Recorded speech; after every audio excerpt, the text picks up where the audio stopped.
Мгм. Міне осындай керемет Коска деген клуб бар, иә. Енді одан басқа сіздер білетін Amazon деген клуб. Amazon да тоже сондай платформа, клуб деп айтса болады, платформа, маркетплейс дейміз, иә, әртүрлі терминдер қолданылады ғой. Мысалы, сол Amazonның 167 миллион тұтынушысы бар. Бұл Коскадан да көп, иә. Amazon бірақ бүкіл әлемге таралып кеткен маркетплейс, иә, танымал маркетплейс. Бірақ ол 94-ші жылы ашылды, 29 жыл болды, иә. Келесі жылы 30 жыл болады. Сол маркетплейсті ең алғаш 94-ші жылы ашылғанда бұлар 94-тен 98-ге дейін тек қана кітап сатумен айналысқан. Бір ғана өнімнің түрі болды, оларда кітап қана. Қазір қарасаңыздар, amazon.com деп ашатын болсаңыздар, ол жерден де миллион түрлі товарларды көресіздер. Мысалы, қазір маркетплейстер қалай қатты дамып жатыр. Соның 167 миллион тұтынушысы Амазонға ай сайын $15 көлемінде членский взнос төлейді. Не үшін төлейді? Олар просто тоже бұл жерде де өзінде мүмкіндіктер бар, иә. Мысалы, біреу жаңағы тұтынушы сол жерден өзіне керекті өнімдерді алып тұрады, біреулер жаңағы өзін саудагер болатын болса өзінің товарын қояды деген сияқты. Сол платформаны пайдаланған үшін жаңа членский взнос $15 ай сайын төлейді екен. Міне, көрдіңіздер ма? Сол сияқты Netflix деген платформа бар, иә. Бұл платформада тек қана сапалы фильм көру үшін адамдар ай сайын жаңағы $22-23 ақша төлейді. Сапалы фильм деген. Мысалы, біз көбіміз түсіне бермейміз, оны жастар өте жақсы түсінеді, иә.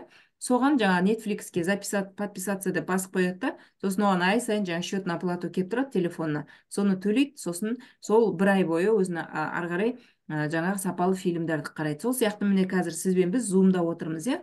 Осы Zoom-ның 300 миллион тұтынушысы бар екен. Бұған да мысалы $15 көлемінде ай сайын ақша төлейміз. Соны ұзағынан пайдалану үшін. Ол ақшаны төлемесең 30 минут қана тегіні бар, 30 минут сайын өшіп қала береді да ол. Сен енді тәтті әңгімеңнің тәтті жеріне келгенде өшіп қалады. Сол үшін сен оған тура соны пайдалану үшін жай ғана сол үшін $15 көлемінде ай сайын ақша төлейміз, иә.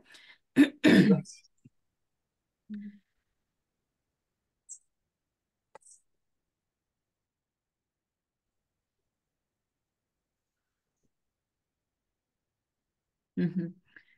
Міне тура осындай клубтардың бірі, бірақ ең жасы жаңадан ашылған, бір ғана жыл болды, иә, бір-ақ жыл болды бар жоғы сіздер мыналармен салыстырған кезде, жаңағы бұлар 40-50 жыл болатын болса, 30 жыл болатын болса, ол клуб біздің клубқа бір-ақ жыл ғана болды. Бізде қазір біздің клубта қазірше тек қана баттар ғана бар, иә. Неге дейсіздер? Потому что біздің основательдердің, қазір ол туралы айта кетемін. Қазір қараңыздаршы, Қазақстанда мынандай клуб предпринимателей деген бар. Бізде клубтар көп негізі. Бірақ мен біреуін ғана алдым, мына клуб предпринимателей. Бұл жерде мысалы бір кәнігі кәсіпкер бар, бір жас кәсіпкер бар, иә. Жас кәсіпкерлер жаңағы 3 айда бір рез, квартал деген 3 ай, иә. 3 ай сайын 400 мың теңге осы клубқа салады екен. Мына клубтың атын ұмытып тұрмын. Осы клубқа төлейді. Сосын ол не алады взамен? Орнына не алады? Ол орнына жаңағы кәнігі кәсіпкерлерден жаңағы тәжірибесінен алмасады. Тәжірибесі солардан сұрап тұрады, иә. Мынаны қалай істеймін, мына кәсіпті қалай жүргіземін деген сияқты кеңес сұрайды. Сол кеңес үшін жаңа бір жылға есептесеңіз, 400 мың теңгеден, бір кварталда 400 мың теңге болса, бір жылға 1,6 миллион теңге төлейді, иә. Сонда тек қана жаңа тәжірибесі бар кәнігі мықты кәсіпкерлердің ақылын алу үшін, ақылын тыңдау үшін, сол үшін ғана төлейді осынша ақша. Міне осындай клубтар бізде Қазақстанда да қазір көптен көбейіп жатыр, иә. Енді біздің клубтың негізін қалаушы бұл Бен Глинский және оның командасы Наудер Кезен, Райан Гудкин, Лиза Гудкин. Негізі мен өте жақсы танимын.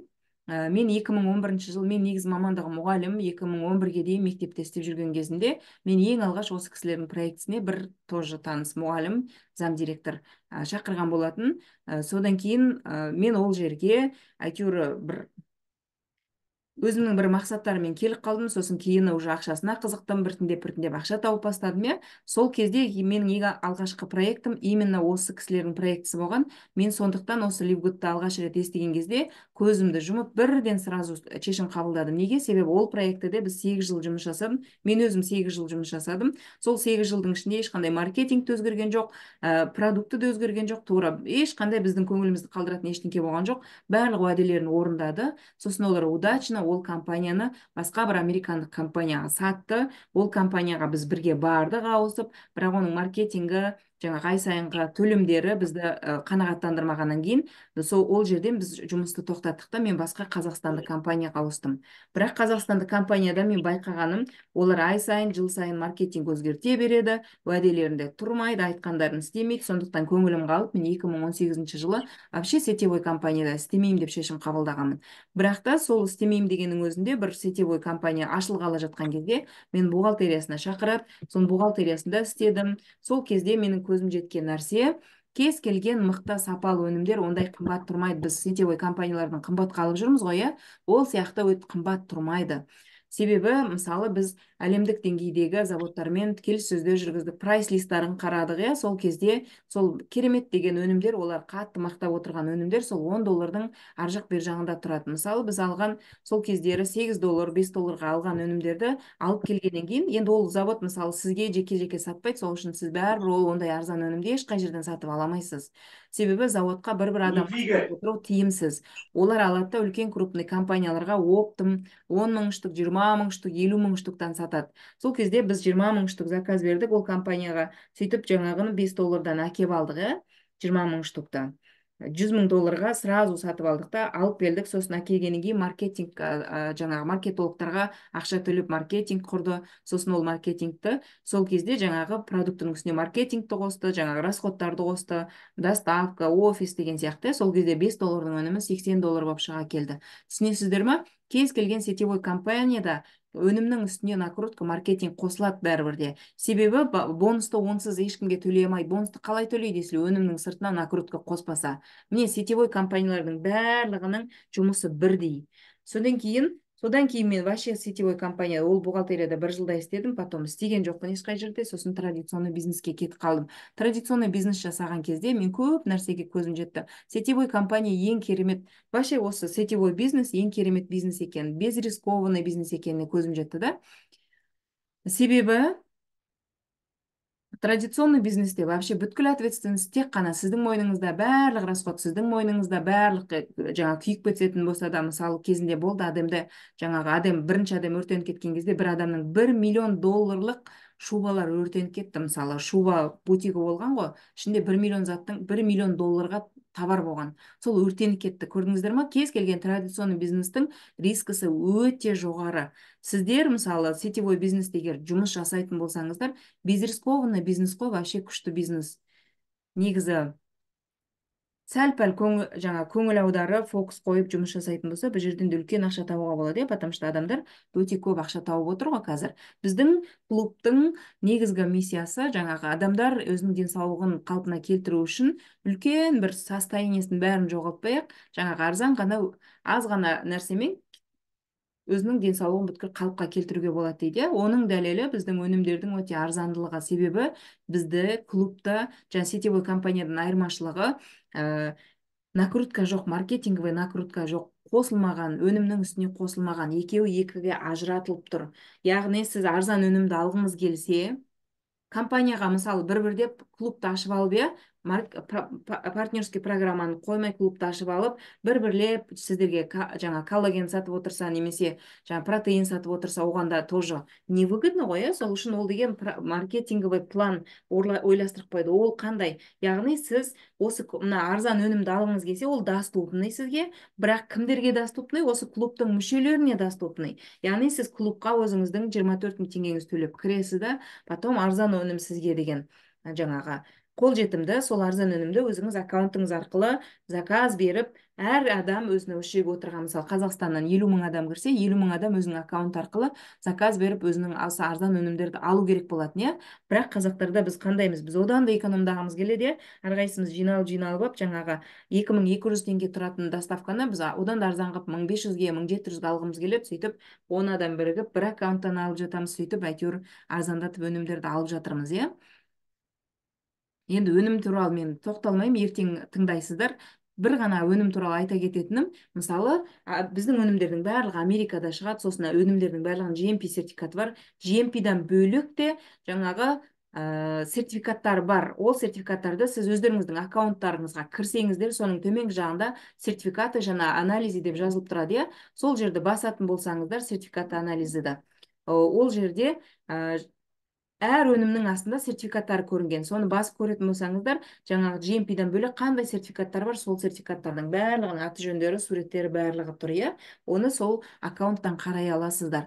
Сосын, мысалы, біздің өнімдерге ұқсайтын арзан өнімдер бізде қазір бір тағы маркетплейс бар, иә. Қазір өте танымал тренд. Мысалы, мен осы біздің өнімдерді алуға барамын ғой почтаға. Сол кезде толып тұрады жәшік-жәшігімен iHerb деп, сол iHerbтен заказ береді, иә. Көп білетін адамдар, мысалы, білімі жеткілікті көп білетін адамдардың барлығы iHerb алып жатыр қазір. Неге? Себебі олар айтады, сетевойда қымбат дейді. Накрутка жасайтын олар да біледі, қымбат деп айтады. Бізді мысалы iHerb арзан дейміз. Бірақ біздің iHerb бір артықшылығымыз бар, иә. Себебі iHerb-ка әртүрлі заводтар алады да өздерінің тауарларын, ол маркетплейс болғаннан кейін өздерінің тауарларын қоя салады. Ол тауар тексерілді ма, апробация өтті ма, оның деген противопоказаниясы бар ма, жоқ па, оның қандай сертификаттары бар, жаңағы соның бәріне оны ешкім тексеріп отырмайды, түсініңіздер ма? Ар жағында ешкім жауап бермейді ол жерде. Біздің клуб арқылы тура сондай алатын болса адамдарда, бізде GMP сертификаттар бар, бізде жауап беретін адамдар бар, иә, жаңа Райан мен Лиза именно осы өнімдерге жауап береді.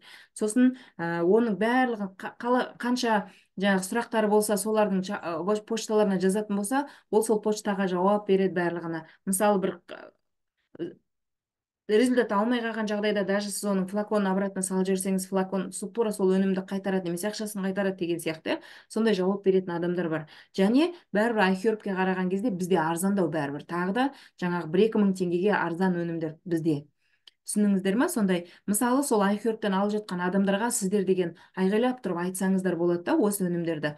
Өздеріңіз айналаларыңызға, біз енді кішкене қазақ деген кішкене тұйықтау халықпыз, иә. Бізді деген басымыздан кішкентай жас кезімізден ұят болады деп айта бергенге біздің бәріміз жабылып, жаңағы мынаны айтайық десек ұят па, мынаны айтайық десек ұят па деп ұялып сондай жабылып қалғанбыз, иә, тұйықпыз слишком. Негізі айтады ғой, қазір 21 ғасырда сіздің магазиніңіз сіздің аузыңыз дейді, иә. Сіз көп сөйлесеңіз, коммуникабельный болсаңыз, сол арқылы сіз ақша көп табасыз деп айтады. Сол үшін жаңағы тұйықтықты кішкене кетіріп, мысалы, менің негізгі сетевойға келген мақсатым, мен ақша табу үшін келген жоқпын, білген жоқпын мен сетевойда ақша бар екен, сетевой не екенін білген жоқпын 2011 жылы. Мен өзім өте қатты тұйық ұялшақ болдым негізі. Сол менің мінезімнен соны өзгергім келді, мен сол үшін келдім, сетевойға келдім. Бірақ бірінші келген күні сол компания, осы Elife Max келіп жатқан, енді ашылып жатқан кезі ғой, осы Наудеркезінің алғашқы проектілері. Сол жерде бірақ тренингтер болды да, мықты сетевиктер бастап жатыр екен. Солар тренингтер өткізді, мен соған тренингтерді қарадым да, қызықтым да. Сосын мен мына жерге келе берсем, мен өзімнің өмірімді өзгерте алады екенмін, мен өзімнің характерімді өзгерте алады екенмін, мен ұялшақтығымнан арылады екенмін, мен осы жерден ашылады екенмін деген ой келді.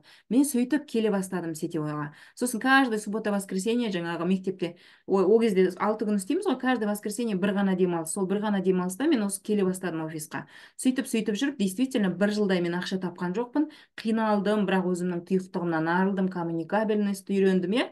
Жаңа адам шақыруды үйрендім, холодный жасауды үйрендім. Бір жылдың ішінде мен тәжірибе жақсылап жинадым да, келесі жылдан бастап жақсылап ақша тапқан болатын. Сондықтан да жаңағы өздеріңіздің магазиндеріңізді, ауыздарыңызды жұмып отырмаңыздар, айтыңыздар айналарыңызда қаншама адамдар жаңағы iHerbтан просто алып жатыр, пайдасы жоқ. Ол жерде пайда жоқ қой, ешқандай партнерский программа, ештеңке жоқ, пайдасы жоқ. Бірақ сонда да арзан болғаннан кейін қаншама адам соны алып жатыр. А сіздер тұйық жаңағы жүре берсеңіздер, оны ешқашан көрмейсіздер. Микрофоныңызды өшіріңізші, кірген кісі. Міне, енді сондықтан айналаларыңызға жақсылап қарап жүріңіздер. Енді мен жаңағы продуктыдан аттап өтіп кетейін. Қазір біздегі артықшылық жаңағы басқа рыноктарға қараған кезде, интернет-магазин, маркетплейс, басқа сетевой компанияларға қараған кезде 75%-ға дейін арзан өнім алуға болады, иә. Мысалы, бір ғана пример келтіретін болсақ,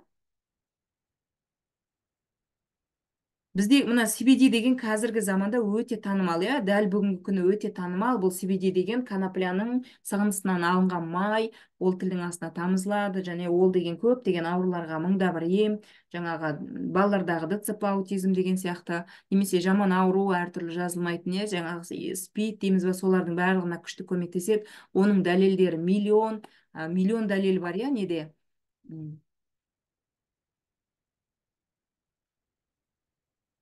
интернетте толып жатыр, иә, сондай дәлелдер.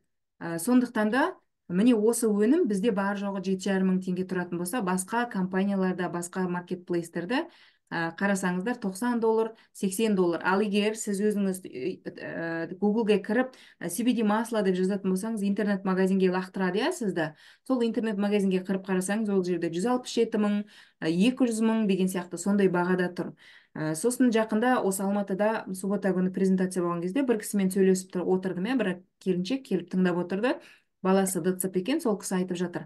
Мен CBD масланы менің өзімнің врачымнан алғам дейді. Ол 120 мыңнан сатып тұр осындай. 120 мыңнан сатқан, бірақ маған жаны ашыды да, маған жарайды 60 мыңға алшы деп 60 мыңға берді дейді.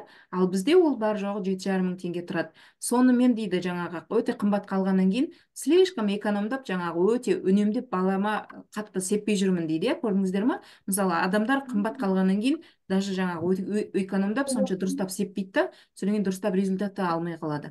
Міне осындай керемет өнімдер бізде арзан, қолжетімді бағада тұр.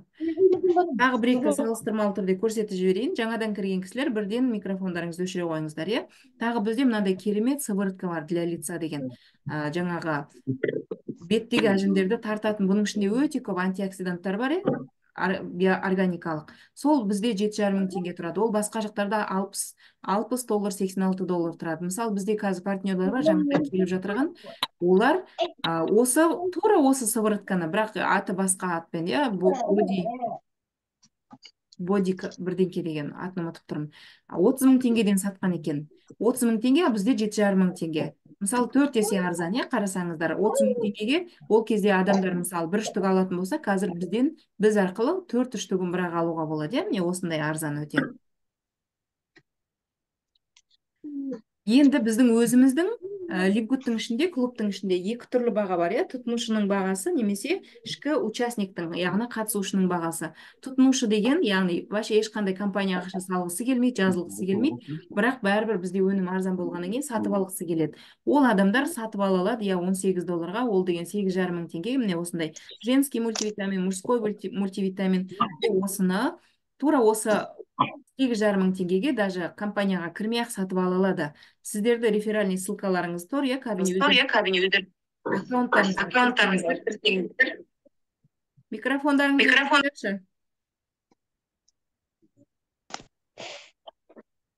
Өздеріңіздің аккаунттарыңызға кірсеңіздер, міне осындай тұтынушының реферальный ссылкасы бар, сілтеме бар. Сол сілтемені жіберсеңіздер, адамдар бұл клубқа кірмей-ақ даже просто арзан өнімдерді сатып алса да болады. Сол кезде олар жаңағы 25 мың, бізде енді өнімдер сетевойда қарасаңыздар 25 мыңнан жоғары тұрады ғой, 25 мың, 55 мың деп кете береді. А бізде 8,5 мың теңге. Ал енді ол қатысушы болып кіретін болса, клубқа, онда ол даже 5 мың теңгеге алынады бұл өнімді. Не осындай керемет арзан өнімдер, Енді партнерский программаға өте берейік ары қарай. Партнерский программаға қатысу үшін адамдар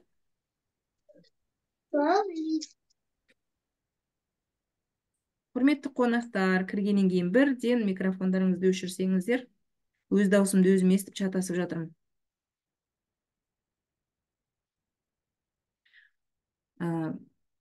Яғни сіздер жаңаға былай деп адам айтады ғой, адамның ниетінен, оның бизнесінің ниетінің дұрыстығынан 90% бизнесінің жүруі соған байланысты дейді. Сіз келген кезде ниеттеніп ақша табам деп келетін болсаңыз, яғни сіз бірінші очередь адам шақыруды үйрену керексіз, Бұл жерге сіз клубқа кірген кезде бірінші клубтың мүшесі болып, егер ақша табам десеңіз, клубтың мүшесі болып 24 мың теңгеңізді бірінші төлеп клубқа кіру керексіз. Содан кейін сіз өзіңіздің бизнесіңізді жүргізу үшін ай сайын сіздің өзіңіздің орныңызға аренда төлейсіз 5 мың теңге.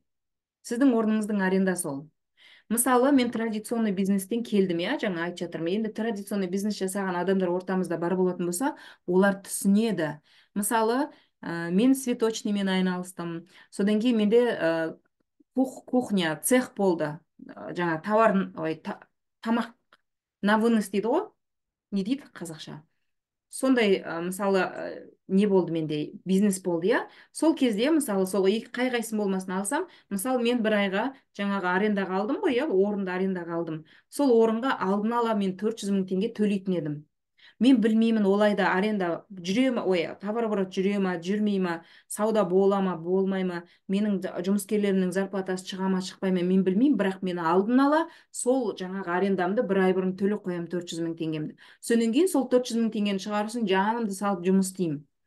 Барынша жұмыс істеймін, рекламаны да жүргіземін, жаңағы өзім жүгіріп барып, өзім барып, өзім не дейді, грузчикпін, өзім водительмін, өзім бәрін тасимын түгел, иә, жаңағы экономдау үшін кішкене. Сөйтіп заттардың бәрін түгел тасимын, сөйтіп өзім жүгіріп істейтін едім, иә. Сол сияқты бұл да бизнес қой, сіздер бизнес деп қараңыздаршы. Мысалы, сол сияқты сіз өзіңіздің бір ай бұрын 5 мың теңгеге арендаңызды төлеп қойдыңыз. Өзіңіздің орныңызға бизнесіңізді жүргізу үшін аренда төледіңіз, иә, 5 мың теңге. Енді сіз 5 мың теңге қайдан аспаннан 5 мың теңге түседі екен деп қарап отырмау керексіз ғой. Сіз жүгіріп істеп 5 мың теңгені уже 50 мың теңгеге айналдырып алу керексіз обратно, иә.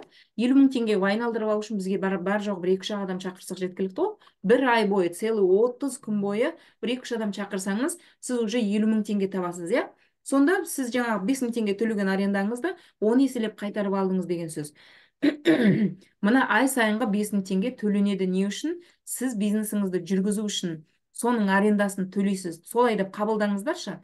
Егер сіз бизнес жүргізгіңіз келмейді ма, онда төлемеңіз аренда. Онда сіздің орныңыз бұл емес. Онда сіз барыңыз өзіңіздің зарплатаға жұмысыңызды істей беріңіз 200 мың теңгеңізге, болды. Бұл сіздің орныңыз емес, егер сіз оны істей алмасаңыз. Бұл кәдімгідей серьезный бизнес. Мысалы, көп адамдар жаңағы қалай келеді, жаңағы алмапыз аузыма түс, мен үшін біреу жұмыс жасап берсе екен, біреу жұмыс істесе мен ақша тапсам деп ойлайды, иә. Дұрыс емес ниет. Сол үшін ол ниет дұрыс болмағаннан кейін ол адамға ешқашан перелив түспейді, ол адам сосын действительно негатив алады обратно, сөйтіп сөйлейді жаңағы жан-жағының бәріне, ой, өтірік, лохотрон деп. На самом деле өзінің барлығы несіне байланысты? Ниетіне байланысты, иә. Енді сіздер қалай ақша таба аласыздар? Бірінші, сіз шақырған адамнан тікелей табасыз. Мысалы, 24 мың теңгеге клубқа адам шақырдыңыз ба, соның ровно 12 мың теңгесін бір аптадан кейін компания төлейді. 50% төлейді, иә. Мысалы, осы айдың бір аптада бір адам ғана шақыратын болсаңыз, сонда сіз 4 аптада 4 адам шақырсаңыз, яғни уже $100 ақша табасыз. $100 деген 48 мың теңге ақша. Өзіңіздің жұмысыңызды тастамай-ақ, мысалы, мен қазір мұғаліммін, иә. Традиционный бизнестен шаршағаннан кейін, банкрот болғаннан кейін бәрін жауып тастап, мен мектепке барып болатынмын. Мектепке бардым. Сол мектепте жұмыс істеп жүрген кезде мен осы Ливгудты естідім. Сөйттім да, Ливгудты қосымша бастадым. Қазір жұмыс жасап жатырмын қосымша. Күніне бірақ 1 сағатта міндетті түрде уақыт бөлемін. Осындай презентация өткізем, өзім командама өткізем презентация, иә. Өстіп күніне уақыт бөлемін да, міне қосымша мен ана жақтан мен мектептен 300 мың теңге тауып отыратын болсам, мен Ливгудтан тоже 300 мың теңге тауып отырмын. 200 мың теңге, 300 мың теңге тауып отырмын. Мен 2 орын бар, сол 2 орынға жұмыс істетіп тауып отырмын. Сол сияқты сіздің де неге 300 мың теңге ғана, 200 мың теңге ғана емес, осы жерден келіп дополнительно неғып 300 мың теңге сізде таппасқа. Құр қарап отыра бермей, сізде ақырындап жұмыс істеп, үйреніп, сізде тапсаңыз болады. Өзіңіз айта алмасаңыз, система жұмыс жасап тұр ғой, міне осындай ссылкалар таратып кірші, пожалуйста, бүгін менімен бірге тыңдашы деп бір адамды алып кірсеңіз, ол адам тыңдайды да, міндетті түрде ол қызығады, ол адам салыстырады, біледі ғой ол да. Жаңағы жапан даладан келген жоқ ешқандай информация. Сізде барлық адам қазір информацияға өте қанық. Қазіргі заман, 21 ғасыр, өте информацияның ағынның өте көп уақыты, иә. Сондықтан да олар да кез келген информацияны салыстырады, біледі. Сондықтан ол адам естісе, міндетті түрде қызығады. Сіз ойлайсыз, сіздер біреу үшін шешесіздер көбінше. Ой, ол адамның ақшасы жоқ, ой, ол адам тыңдамайды, ой, ол адамның уақыты жоқ, оның қол тимей жүр, ол ауырып жүр, ол бүйтіп жүр деп біреулер үшін сіздер шешім шығарасыздар да. Өйтіп шешім шығармаңыздар, просто ештеңке деместен просто айта беріңіз, кірші бүгін тыңда деген сияқты. Сол кезде ол адамдар обязательно кіреді міндетті түрде. Міне сөйтіп шақырған каждый адамыңыздан 12 мың теңгеден ақша көресіздер әр апта сайын. Және ол тура сол шақырған адамыңыздан да ақша көрмейсіз. Мысалы, сізге 4 адаммен шектеліп қалу міндетті емес. Егер жақсы адам шақыра алатын қабілетіңіз болса, тоқтамай қанша адам шақырсаңыз да шақыра бересіз. Мысалы, бізде интернетте аккаунтта жазылып тұр, иә, доска лидеров деген бар. Сол жерде, мысалы, бірінші линиясына өзіне жеке 1000 адам, 1200 адам шақырған адамдар бар, иә. Біз жүрміз. мен бір адамда шақыра алмаймын, дым шақыруды білмеймін, маған бір адам шақырып берші деп жүрміз, иә. А олар мыңдаған адамдарды спокойно шақырып жатыр. Сондықтан да үйрену керек шақыруды. Және сол шақырған адамдарыңыз өздеріне тоже адам шақыратын болса да сізге ақша шығады.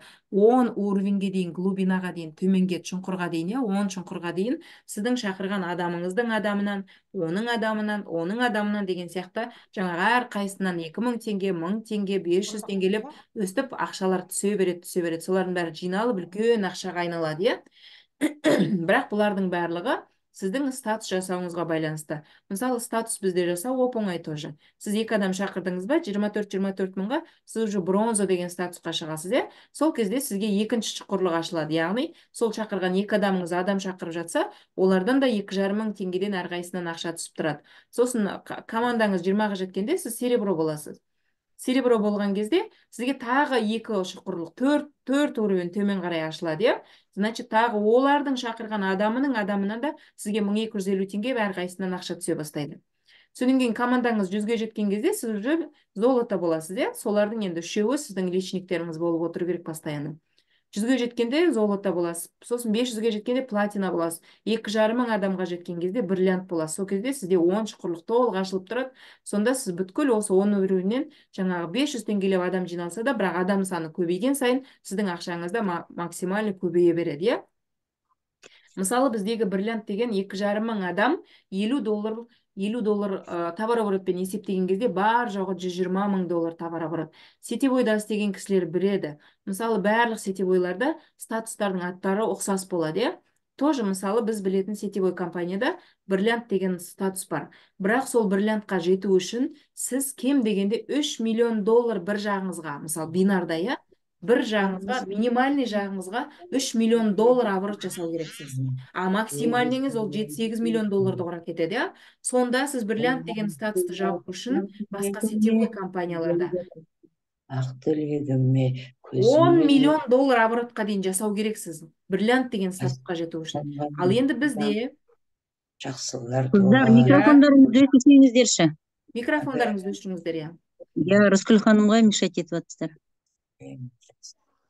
Ал бізде бар жоғы мына оң жағыңды бәленбай миллион доллар оборот, мына бәленбай миллион доллар оборот деген керек емес. Бізде бар жоғы общий количество только 120 мың доллар оборот жасайсыз ба, яғни 2,5 мың адам түстім әйтеуір командаңызға, яғни сіз бриллиант болдыңыз деген сөз, иә. Сонда ана оң жақ пен сол жақты теңестіру керек деген сияқты ешқандай шарт жоқ. Шартсыз жасайсыздар ғой мынаның барлығын. Просто тек қана жылдамдық қана керек бұл жерде. Бір ғана жаңағы шарты жылдамдық болса, сіздер тез жетесіздер және бүткіл мүмкіндіктердің барлығын тез аласыздар. Ал енді жаңағы бұған арбамен жүрсеңіздер де жетесіз, негізі самолетпен барсаңыздар да жетесіз ғой, бірақ та қайсысы тезірек барып жеткен тіпті жақсы, иә, потому что тезірек ала бастайсыздар бүткіл мүмкіншіліктің барлығын. Енді мына пассивный доход деген. Пассивный доход дегенді, мысалы, сіздер көбіңіз енді 90%-іңіз партнер шығарсыздар, осы жерде отырған. Сіздер адамдарға дұрыс айтпайсыздар пассивный доход, иә. Мысалы, компанияда жазылып тұр, сен адам шақырмасаң да, бірақ дұрыс жерге түсетін болсаң, жаңағы перлив, үстіңдегі спонсорлардың бәрі активный жұмыс жасайтын болса, сондай бір орындарға түсіп қалсаң, удачный. Енді ол да бізде жаңағы адамдарды бір заслужил деген бір не бар ғой, термин бар ғой психологияда, иә. Сондай болады өзі бір адамдар, біреуге жақсылық өтіп кеткен көп, сондай адамдар заслуженный сондай месталарға түсіп қалады. Соларға действительно өздері адам шақырмаса да, оның астынан перелив кетіп жатады, иә, ондай адамдар алып жатады. Бірақ ол не всем суждено. Сондықтан да бұны қатты акцент қойып айта бермеңіздерші. Бұл пассив деген сіздің өзіңіздің командаңыздан алатын пассив қой. Негізі, мысалы, сіз өзіңіз команда құрдыңыз. Мысалы, мен айтамын, мен өзім команда құрдым, менің командамда 300-дей адам бар, иә. Содан кейін болды, мен қазір основном өзім мектебімде жұмыс жасап жатырмын ғой. Содан кейін, бірақ сол адамдар әрқайсысы өзінің жаңағы каждый 300 менің филиалым бар деген сөз, иә. Сол 300 өзінің филиалы, әрқайсының өзінің филиалы үшін жаңағы заведение бизнесі, сол бизнесін жүргізу үшін өздерінің местаны арендаларына төлейді ғой, 5 мың теңгелерін төлейді, иә. Міне содан айналып келеді, 300 адамнан жаңағы 30 мың теңге, 3 мың адам болса 300 мың теңге деген сияқты 100 теңгеден әр адамынан, сіздің әр адамыңыздан компания төлейді, 100 теңгеден төлейді. Маған да төлейді, мен астында тұрған адамдарға да төлейді, оның астында тұрған адамдарға да төлейді. Бәріне 100 теңгеден төлей береді. Сол кезде адамдардың барлығы міне осы команда құрып жатқан командасынан жаңа пассивный доход 100 теңге алады. Мысалы, сетевой компанияда ондай атымен жоқ қой. Бинар болсын, классика болсын, қай жерге барсын, сіздің адамдарыңыз қандай товар жасап жатса да, ай сайын солардың просто тұрған үшін олар даже активация жасап жатыр, иә. Мысалы, компаниялар бар, активациялар ай сайын 50 мың теңгеге активация жасайды, 100 мың теңге активация жасайды. Ол үшін ешқандай бізге не бермейді ғой, жаңа пассивный доход бермейді ғой, иә. Бұл жерде тура сол өзінің жаңағы әрқайсы өзінің бизнесін жүргізіп жатыр, сол бизнес орнына төлеп отыр 5.000 теңгесіне, содан пассив шығады. Мысалы, көп адамдар бүйтіп акцент былай кетіп қалады да, мен кірсем, просто ақша салып қойсам 24 мың теңге. Бұл деген не емес қой, жаңағы инвестиционный компания емес қой, 24 мың доллар салып қойып, сосын мен соны 24 мың долларым айналып жатыр, содан бір какой-то проценттер түсіп жатыр, мен сөйтіп ақша тауып жатырмын деген. Бұл деген ондай инвестиционный емес, ондай лохотрон емес, иә. Бұл жерде действительно кәдімгі еңбек қажет болады. Бірақ та, иә, компания не отрицает, что сіздің жаңағы орындарыңызға действительно бір, мысалы, любой бинарный сетевой компанияларда болады ғой, бір кейде бір действительно бір нормальный орынға түсіп қалатын болсаң, бір жағыңа перелив кетеді, бірақ ол переливтен пайда жоқ, пока сен екінші жағыңды жүргізбейінше дымда пайда жоқ болады, иә. Бұл жерде тура сондай перелив түсіп қалатын болса, иә, сол переливтен кішкене ақша аласыз, 100 теңгеден ақша алып тұрасыз. Бірақ оны ауыздашып, соны қашан маған 1000 перелив түседі екен деп қарап отырғызатын болсаңыз, ол 2 жыл, 3 жыл уақыт кетіп қалады, иә. Сол үшін де жаңағы 1-2 адам болса да ақырындап шақырып, осындай нелерге қосатын болсаңыздар, біз хотя бы система жұмыс жасап тұр ғой, өздеріңіз ештеңе айта алмасаңыздар да, хотя бы ссылканы жіберіп, кірші мынаған, пожалуйста, деп бір ауыз айтуға болады ғой. Мен кейбір адамдарды түсінбеймін, жаңағы бұны айта бастасаң, жоқ, мен деген адам шақыра алмаймын, мен айтқым келмейді ешкімге дейді. Ондай эго болатын болса, значит, сіздердің орындарыңыз емес, ондай ақша таппайсыздар онда. Онда барыңыздар да тек қана зарплаталарыңызға жұмыс істеп, соған шүкір деп жүре беріңіздер. Ешкімнің уақытын алмаңыздар, спонсорларыңыздың уақытын алмаңыздар, иә. Сіздерге қарап үміттеніп, осы кісі ақша табады деп, сізге уақыт кетірмесін онда. Одан кейін ең керемет жирный бонус бізде мынау чека деген бонус бар. Бұл чека деген, яғни сіздің міне шақырдыңыз, иә, жаңағы мен 4 адаммен мысал келтіре берейін. Осы 4 адамыңыздың әрқайсысы өзінше бір әйтеуір бір табысқа шығады, иә. Біреусі ақырындап істеп жаңағы 50 доллар табысқа шығады, біреу 100 долларға шығады, біреу 1000 долларға шығады деген сияқты. Осы структурасынан алатын пассивный доходы бар ғой мыналардың. Мынау бірінші адамыңыз 1000 доллар алды, екінші адамыңыз 500 доллар алды, үшінші адамыңыз 100 доллар алды, төртінші адамыңыз 200 доллар алды, иә. Солардың тапқан табысынан компания еще сізге 50%-дан төлейді. Сонда сіз 500, 250, 150, не осының бәрін қосатын болсаңыз, 900 доллар тағы өзіңіздің пассивный доходыңыздың сыртынан, табысыңыздың сыртынан, және 900 доллар көлемде ақша табасыз, иә. Бұл тек қана сіздің тікелей шақырған адамдарыңыздан. Ал компания негізінде тікелей шақырған адамнан ғана емес, 5 поколениеге дейін ақша төлейді. Қазір мен бек-офистен оны көрсетемін. Яғни сіз еще статус бойынша өсіп, жаңа бриллиант дәрежесіне шығатын болсаңыз, немесе платина қай дәрежеге шығатын болсаңыз, сол дәрежеге дейін сіз өзіңіздің поколение астыңыздағы адамдардан процент аласыз. Яғни тек қана 50% ғана емес, 60, 65, 70%-ға дейін. Егер сіз платина болып тұрсаңыз, 70%-ға дейін аласыз чека. Егер сіз бриллиант болсаңыз, 73%-ға дейін аласыз, иә. Сол сияқты 2-ші, 3-ші, 4-ші, 5-ші поколениелерінде тура осындай проценттер шығады. Бұл деген енді өте көп ақша, иә. Сіздер егер жаңағы адамдардың жіберіп жатқан чектерінің скриншоттарына қарасаңыздар, мысалы пассивный доходы 400 мың теңге деп тұратын болса, ал енді чека деген жерін қарасаңыздар, жаңа 35 миллион, 45 миллион деп тұрады, иә. Сондай чектерді көрдіңіздер ғой. Теңгемен айтқанда қандай күшті, көп. Содан кейін тағы бір күшті бриллиантовый пул бонус дейді. Сіз жаңа бағана бриллиантты тезірек жабатын болсаңыз, 2% компанияның долясына кіресіз. 2% деген ол өте көп табара барады. Бізде компания Қазақстанда немесе Россияда ғана істеп жатқан жоқ қой. Компания өте көп мемлекетте істеп жатыр. Жаңа алдыда қатты келе жатқан мемлекеттер. Жаңа Канада, Американың өзі, Оңтүстік Америка, Африка, Филиппин, Вьетнам, Япония, Корея, Қытай, Индия, бұлардың барлығы өте қатты істеп жатыр. Бізде Қазақстанда ғана товарооборот өте төмен. Қалған мемлекеттер өте қатты істеп жатыр, иә. Міне сонда товарообороттарды есептесеңіз, ол 50 доллар кіріп жатқан клубқа кіріп жатқан ақшада, ол ай сайын төлеп жатқан жаңа членский взнос 5000 теңге көлеміндегі, 10 доллар.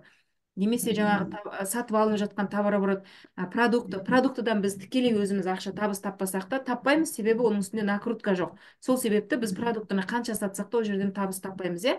Бірақ та сол продукты қанша өнім сатылып жатыр ғой енді общий әлем бойынша, сол өнім сатылғанынан да компания 2% ажыратып қояды да, сол бүткіл 2%-ті мына бриллианттардың ортасына бөліп береді. Сонда ол бриллианттардың ортасына қазір бөліп беріп жатқан ақша ай сайын 2,5 миллион теңге. Сіз бриллиант деген статусты жапсаңыз, просто ай сайын премия алып отырасыз 2,5 миллион теңге. 2,5 миллион теңге деген онда керемет ақша, иә, негізі. Сосын коронованный бриллианттарда 0,5% деген, бізде енді компанияның қазіргі обороты 15 миллион долларды құрап тұр, иә. 15 миллион доллардың 2%-ын және 0,5%-ын есептейтін болсаңыз, 0,5%-ның өзі 15 миллион доллардан, ол 54 мың, 55 мың долларды құрайды. Сонда қазір 2 коронованный бриллиант 25, 26, 27 мың доллардан ай сайын бөліп алып отыр. 27 мың доллардан 13 миллион теңге ма?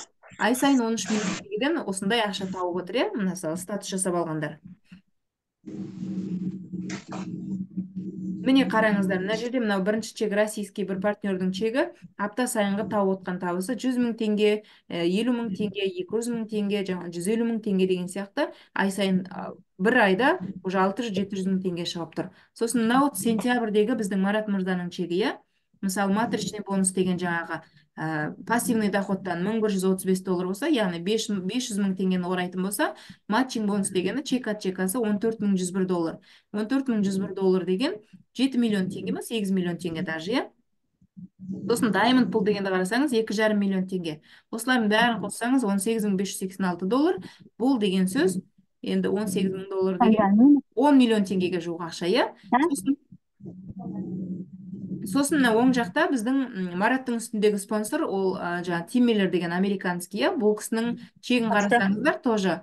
Егер пассивный доходым $1,299 құраса, чекасы $44,810. А Diamond Pool'ы $24,552. Барлық сомасы $70,676 құрап тұр. $70,000 деген қанша миллион теңге?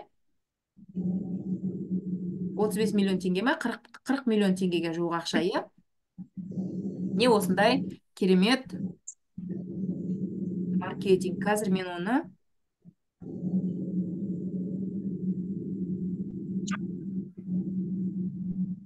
бек-офистен көрсетіп жіберейін бір-екі.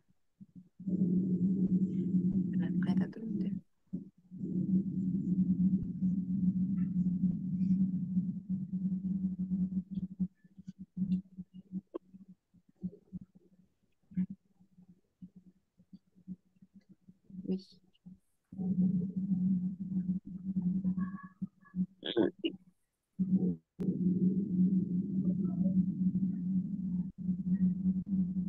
Осы ғой деймін.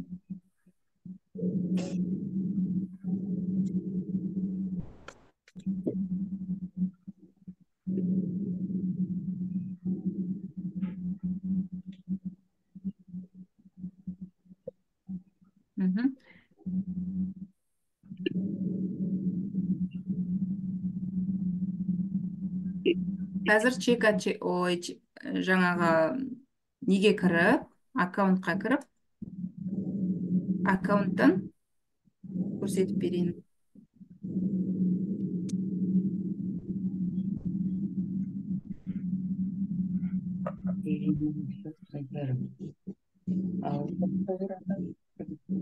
Кешегі өткен жаңаға отырған мынау шаулысың, кешегі жарқын жеңгейлер өткеннен кейсін. Қаламқас ханым, әндетіп атсыз ғой.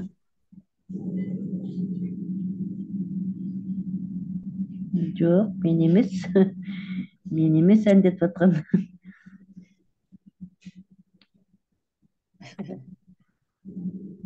Микрофондарыңызды өшіріп қойыңыздар.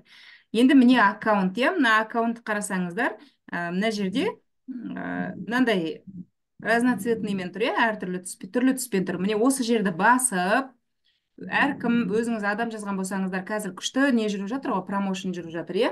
Сол промоушенға қатыстыңыздар ма? мына жерде Артур Качанов мына украинец 89 адам жазылып 89 билет алды. Жаңа 10 000 доллар мен 50 000 доллардың компаниядан берілетін ұтысына қатысады. Сіздер де осындай ұтысқа қатысып жатсыздар ма? Өздеріңіздің жаңағы нелеріңізді жазасыздар да, ID нөмірлеріңізді жазып, егер адам жазған болсаңыздар, осы жерден іздей аласыздар. Бүйтіп іздеу дегенді басатын болсаңыздар, ID нөмірлеріңізді жазып, қанша билет шықты, міне соның нөмірі шығады. Иә, мысалы менде қазір бір ғана билет тұр, мен бір адам жаздым, бір билет алдым. Өстіп өздеріңіз осы 10 000 доллар 50 000 долларлық жаңағы неге қатыссаңыздар болады. Розыгрышқа қатыссаңыздар болады. 4 январь бұл 30-на дейінгі есептеледі. 30-на дейін әлі уақыт бар, тез 10 күн уақыт бар. 10 күнде 10 адам жазып 10 билет алып қатысуға болады. Сосын розыгрыш ол 4 ма 6 январь күні ма жүреді, оны алдын ала айтылады. Сосын көп адамдар мынаны сұрайды. Мысалы, менің членством, мое членство деген сөзде, міне осы жерде жазылып тұрады сіздің членствоңыз. Мысалы, мына жерде декабрьға, январьға төленген деген жазылып тұр, иә. Мен енді көбінше ағылшынша тұра береді. Қазір орысшаға аударайыншы сіздерге, түсінікті болсын. Мына осыны төмен жылжытсаңыздар, мына жерде мысалы сіздің членствоңыз 7 февральға дейін жарамды деп жазылып тұр. Мына жерде, иә. Сондықтан да сіздер өздеріңіз осы жерден қарай аласыздар. Сол осы датаға жақындағанда, 7 февральға жақындаған кезде, мына жерге мынандай полоска шыға бастайды. Мына жерде қазір 99-да 95 деген ғана полоска тұр ғой. Мына уже вы оплатили за следующий месяц дегеннен кейін мынандай полоска шығып тұрған жоқ. Сондай полоска 9-да 95-ке шығады жақындаған кезде. Сол кезде сол полосканы басасыздар, ол сізді корзинкаға лақтырады, сосын корзинкаға барасыздар да, ары қарай сол жерде өзіңіздің карточкаңыз привязанный болса, карточкадан снимать етеді, сөйтіп ары қарай төлейсіздер. Енді магазин деген жерден сіздер өздеріңізге өнім заказ бересіздер, иә?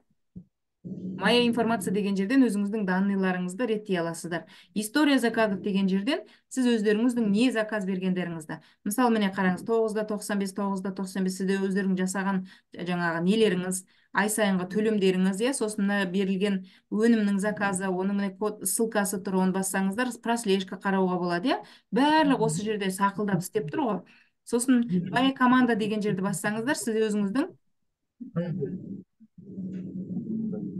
командаңызды былай көре аласыздар, иә, мына жақта командаңыз разноцветный, мысалы сары деген золото, көк деген платина, мынандай оранжевыйлар бронза, мынандай мынау сұрлардың бәрі серебро деген сияқты өстіп көре аласыздар.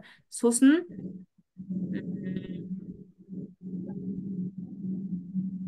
таблица лидеров.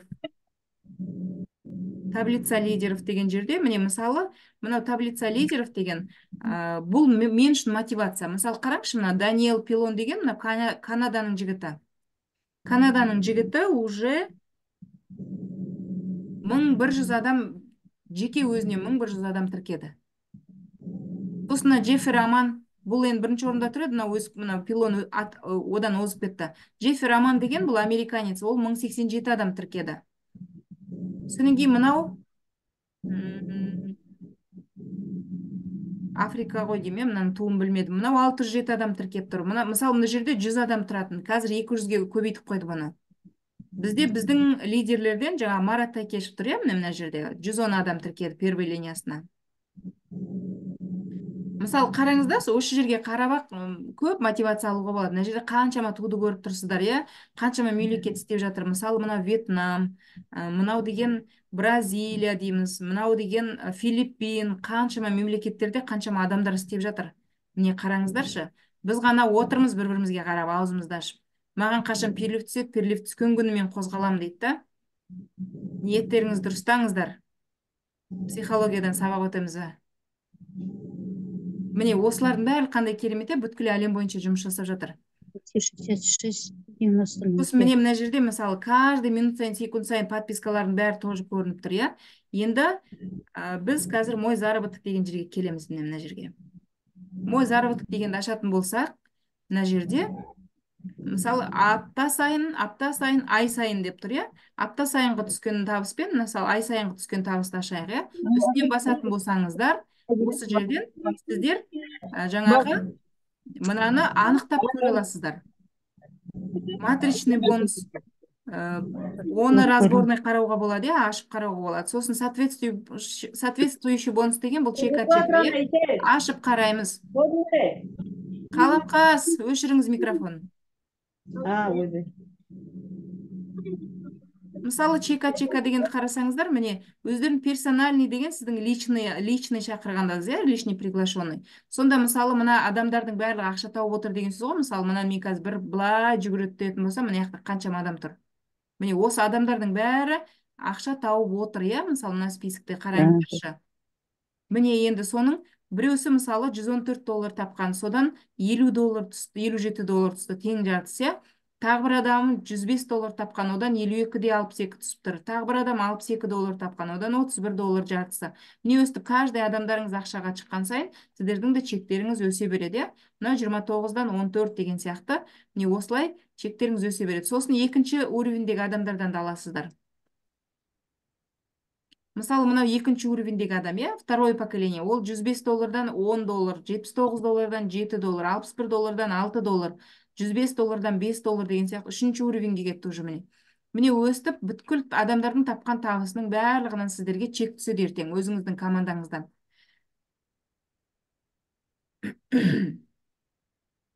Сосын жаңағы матричный бонусты да мысалы детально деп ашып қарайтын болсақ, обзор деп.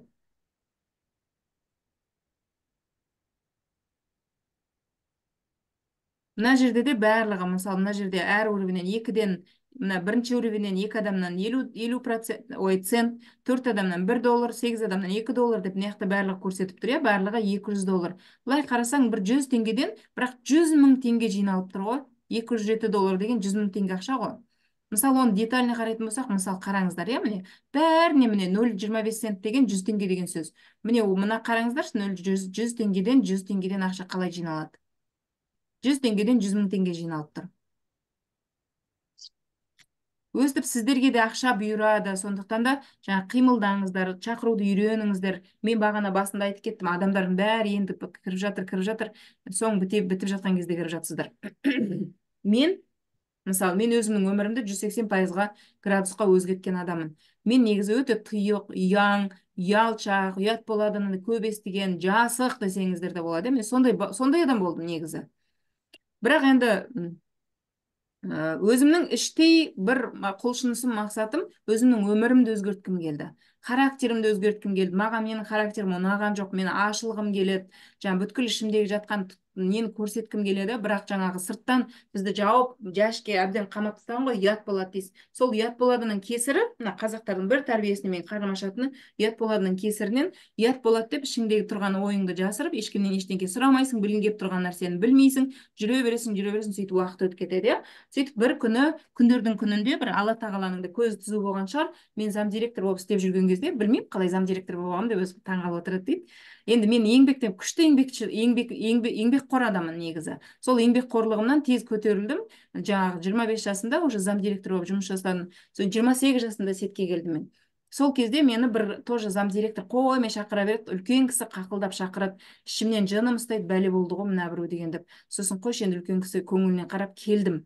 Сөйтіп келдім да, тыңдап отырдым да, сосын сол моментте сразу бір психологический тренинг болды, бір тренинг жүріп кетті да, сосын мен опа дедім, мен жақсы жерге келген сияқтымын, мен осы жерде қалмасам, мен өзімнің өмірімді өзгертеді екенмін ғой деген ой келді маған.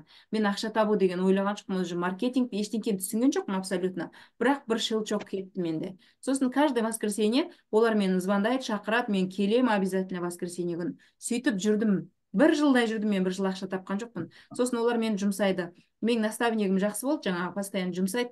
Бар енді жүгір көшеге жаса кел, жаңағы холодный жаса кел дейді. Сосын көшеге шығам, жасай алмаймын. Вообще ешкіммен сөйлесе алмаймын даже. Сосын деген маған битті. Бірінші, ең құрмаса хотя бы көшедегі бөтен адамға сәлемдесіп үйренді. Сосын жаңағы кетіп бара жатамын да адамдарға. Сәлеметсіз бе? Өтіп бара жатқан кезде, әйтеуір мен бетіме қарамау керек та, көзіме тіке қарамау керек. Өтіп бара жатқан кезде сәлеметсіз бе деп қоямын. Содан кейін мәз болып айтып келем келесі воскресеньеде. Мен сәлемдестім деп сөйтіп айтамын. Сосын енді комплимент айтып үйрен дейді ол адамдарға. Сонда жаңа көшеде кетіп бара жатқан қыздар күшті көйлектері, мысалы көп бәріміз де қызығамыз ғой, мынау қандай керемет сұлу, немесе көйлегі қандай күшті дейміз да, бірақ ішімізден ештеңе айта алмаймыз. Сол комплиментті ішіңдегіні ашып айтып үйрен дейді ғой. Соны айта алмаймын ғой, көшеге шығып алып жүремін, ары бері жүремін да. Сосын бір қыздың күшті енді көйлегі керемет келе жатыр екен. Соны алдынан былай қарама қарсы келе жатқанда айтсам болады ғой, жаңағы қандай көйлегіңіз әдемі деп соны айта алмаймын ғой.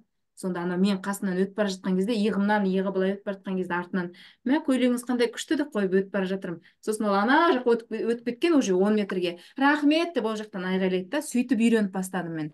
Сөйтіп ұялып жүріп нормально ничего. Сосын бір күні холодный контакт жасай енді деп, сосын жаңағы сөзімді жаттап алып келе жатырмын ғой. Вы хотите заниматься бизнесом, вы хотите заниматься бизнесом деп айтам деп сөйтіп жаттап келе жатырмын да, сосын жаңағы алдына бір жігітке еркек адам келе жатыр екен да, қарама қарсы. Сосын вы хотите заниматься дедім да, сосын ұмытып қалдым бизнесім деген сөзімді. Есімде жоқ деп тоқтап қалдым да, сосын чего дейді ол. Сосын ничего деп сосын жүгіре жөнелдім. Сөйтіп холодный жасап үйрендік, сөйтіп адам болып кеттік, ничего страшного. Егер сіздер қолдарынан келмейді, мен қолымнан мынау күшті сөйлейді десеңіздер, ол ой дұрыс емес, потому что мен де тура сол этапты өттім. Сөйтіп бір жыл қиналып жүріп, содан кейін деген адамның бір жетер жері чегі болады ғой, прямо не артқа жол жоқ, не алдыға жол жоқ. Еще мектептен шығып алғам, жұмыстан шығып кеткем ол жылдары. Сосын қайтадан мектепке баруға позор, намыс, еще үй іші күледі. Қайтадан айттым ғой, сен қолыңнан келмейді, соны жұмысыңды тастама деп айтқам деп. Бір кісілер ақылды болады, ол маған ұнаған жоқ вообще. Сондықтан да жаңағы до конца тырысып, бір жылдан кейін мен командам жүрді, өзім де үйрендім, ашылдым, бүткіл тренингтердің бәрінен. Сетевойдың бір жақсы жері, тренингтің бәрі тегін ғой бізде. Жаңағы сіз осындай тренингтерге басқа жаққа жаңағы ең кем дегенде 15 мың немесе $100 төлеп барасыздар, иә. Бізде барлық тренингтер тегін. Сондықтан да ешқандай событияны қалдырмай келе берсеңіздер, үйренесіздер. Сіздердің қолдарыңыздан келеді барлығыңыз. Біреудің қолынан келген нәрсе біреудің де қолынан келеді. Тем более біздегі клуб кіретін клубқа кіретін ақша бар жоғы 24 мың теңге. Ол деген совсем мелочь қой. Енді мысалы 240 мың теңгемен подписка жасайды сетевой компанияларда. Сол жерге барсаңыздар қайтер екенсіздер, сіздер 24 мың теңгеге жылап жүрген кісілер бар ғой, адам жасамаймын деп. Сонда қайтесіздер, 24 мың теңге деген қазір қалтадан түсіп қалатын ақша ғой. Қазір бір тойға барсаңыз 20 мың теңгеңізді ұялғаныңыздан алып барасыз. Сол тойға бір тойға сылтауратып бармай қалсаңыз, уже сіз қос клубқа кіресіз. Тура сол сияқты жаңағы қанша мүмкіншілік жасайсыздар, иә, адамдарға мүмкіндік бересіздер. Сол үшін жаңағы іштеріңіз тарланбай, ақпаратпен бөлісіңіздер, ұялшақ болсаңыздар, келіңіздер, офисқа келіңіздер, тренинг жасайық, пожалуйста. Ашыласыздар, таланттарыңыздың бәрі іште тұнып жатыр ғой, солардың бәрін шығарасыздар. Сосын деген даже күлу, мысалы адамдар деген соншалықты жаңағы бір қатты коробканың ішіне кіріп алатын соншалықты күлмейміз ғой. Ана өшіріңізші, пожалуйста, Гүлсім. Неге барған кезде? Тамашаға Қабатов, Тұрсынбек Қабатов айтады ғой, сіздер келіп аласыздар, немеге тымырайып отырасыздар, күлмей деп, иә, потому что адамдар соншалықты жаңағы бір коробкаға, рамкаға кіріп алады да, содан кейін даже күлейін десе күлмейді ғой. Сондай, иә. Мен де ойлайтын, өтірік күле береді сетевиктер, осы неменеге күледі, неменеге өтірік құшақтасып беттерінен сүйе береді деп. На самом деле шынымен оның барлығы түкті өтірік емес екен. Өзіңіз ашылып, жаңағы бүткіл ішіңіз ашылған кезде адамдарға действительно шынайы қарым-қатынасқа солай келесіздер, иә, сондай. Егер сондайды армандайтын болсаңыздар, значит, сіздер дәл қазір, дәл уақытында келіп отырсыздар. Тез қонақтар болса шешім қабылдаңыздар, жаңағы $10 мың, $50 мың розыгрышқа қатысыңыздар, иә. Бәлкім қолыңыздың жаңағы несі бар болатын болса, бағыңыз бақ шабыма деген сияқты. Бағыңыз болса $50 мың ұтып аласыз, бағыңыз болса $10 мың ұтып аласыз бәлкім. Сондықтан да мүмкіншілікті босқа жібермей, тез адам шақырыңыздар, партнерлар, қонақтар болса тезірек жазылыңыздар. Мен осымен өзімнің бүгінгі презентациямды аяқтадым. Бүгін слишком 1 сағат көп сөйлеп қойыптым, кешірім сұраймын. Негізі 45 минуттан артық сөйлеуге болмайды, потому что адамдардың зейіні шашырап кетеді 45 минуттан кейін, иә. Бекерден бекер сабақты да 45 минутқа қойған жоқ қой. Осымен осы жеткілікті деп ойлаймын. Жақсы, сау болыңыздар. Мен осымен өшіремін онда. Сау болыңыз.